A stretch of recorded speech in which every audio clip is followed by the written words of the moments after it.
making it feel smoother, improve skin tone, gently exfoliate, removing dry skin and revealing brighter skin. 2 tablespoon papaya whitening lotion. Bakit nga ba itong lotion ang aking nilagay? Bukod sa maganda, mabilis magpaputi, naglalaman ito ng glycerin na nagpapaganda sa texture ng ating mga kutis at 1 teaspoon ng sugar. Kahit white sugar po, pwede natin ilagay. Ang sugar, nag-exfoliate na rin to sa balat, nag-help din to ng moisture at pinoprotektahan ng ating kutis. Kinikip nito ang hydrated at smoother skin. At dito nga po sa aking paghalo, tamang-tama yung texture at mixture na ating mga ginamit. At 1 teaspoon ng almond oil. Maganda ang dala ng almond oil lalo sa ating kutis, mayaman sa antioxidant kasama ng vitamin E na pinoprotektahan nito ang balat natin. Gaya na lang sa pagkaroon ng dark spot, tumutulong tong almond oil magbigay improve lalo na sa skin tone at texture kasama ng lotion. Dahil dun pa lang sa ingredients na meron ng dala ng lotion sa glycerin, pinoprotektahan ng balat na hindi nagdadry at mukhang batang kutis. At dito nga po sa mixture na aking ginawa, kahit 2 beses lamang sa isang linggo, pwede natin tong ulitin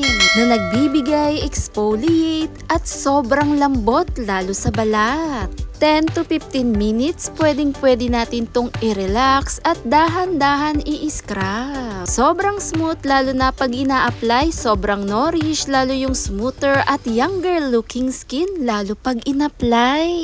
Thanks for watching guys!